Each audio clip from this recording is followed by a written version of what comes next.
Je veux que tout le monde soit sauvé. Mes enfants bien-aimés, je suis au milieu de vous et je prie avec vous le Père.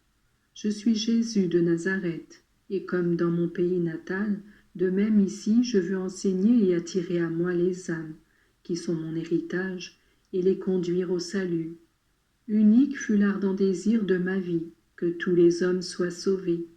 La rédemption n'admet pas de limite de race, de couleur ou de langue. Je suis mort sur une croix pour tous, de même que j'ai parlé pour tous. Ceux qui, dans l'Ancien Testament, dès l'origine du monde, en considérant le cours des siècles, ont attendu et désiré mon jour, ceux-là ont été sauvés.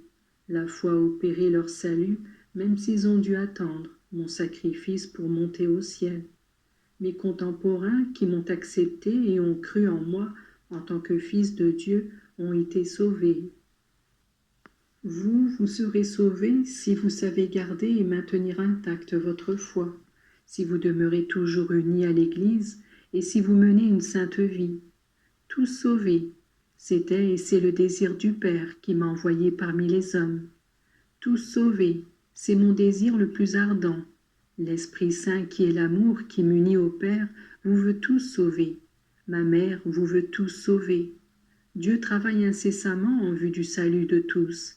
Tout-puissant et infini, immense dans sa bonté, il veut attirer tous les hommes à lui, et à tous il donne miséricorde et pardon. Il faut seulement profiter de cette bonté et lui tendre la main pour recevoir son aide.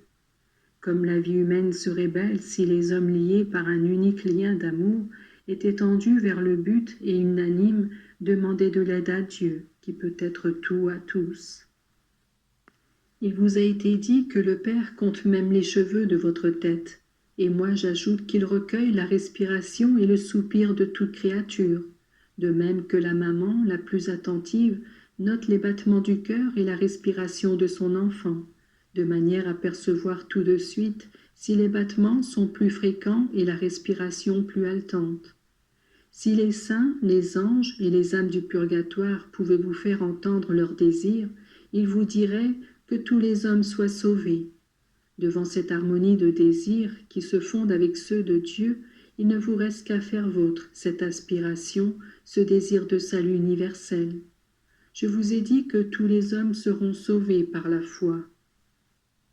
Mais comment se propagera cette foi merveilleuse qui est encre de salut? Avant tout par l'exemple.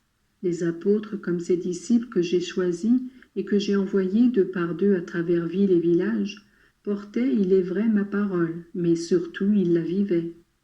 Il suffisait de voir leur comportement pour que les autres les reconnussent comme disciples du Nazaréen. Si vous saviez combien vaut le sermon du bon exemple, vous ne laisseriez pas passer la plus petite occasion de pratiquer la vertu. La vertu, en effet, est une force qui convainc et qui entraîne. Vous pouvez parler du matin au soir, mais si votre exemple ne dénote pas une pratique authentique de vie chrétienne, votre parole ne pénètre pas et ne change pas les cœurs. L'exemple d'une sainte maman qui constamment et avec sérénité prie, travaille, aime et sait aller au-devant de ses enfants est beaucoup plus efficace que les remontrances les plus rudes et les paroles les plus fortes. L'exemple d'un saint prêtre qui, avec humilité et charité, reste avec ses paroissiens, qu'il tient vraiment pour sa famille, ne peut demeurer sans écho dans les cœurs.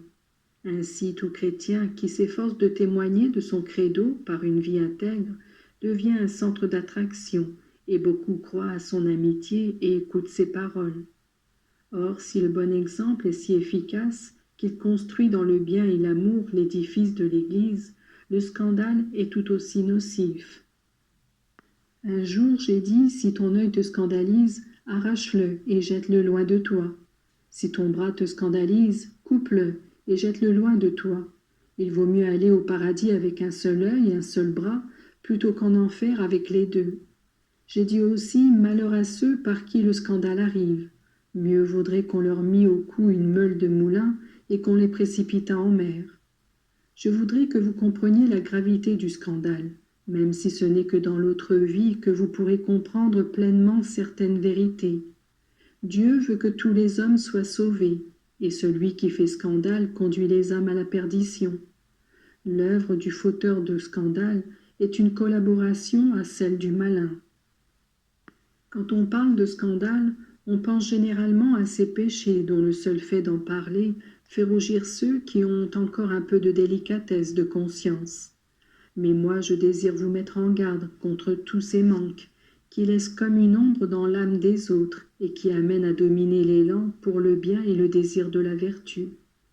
Quand durant la guerre un bombardement frappe une agglomération, même s'il ne détruit pas complètement les habitations, vous pouvez bien dire que les dommages subis en compromettent dans une large mesure la stabilité.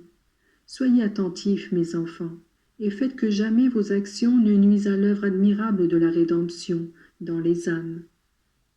Tout apôtre aura une grande récompense dans le ciel, mais ceux qui coopèrent à détériorer mon œuvre de salut auront beaucoup à craindre et à souffrir, quand bien même ils ne seraient pas condamnés au feu éternel.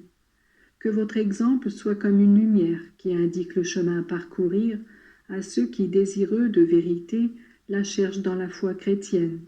Je vous bénis tous, mes enfants.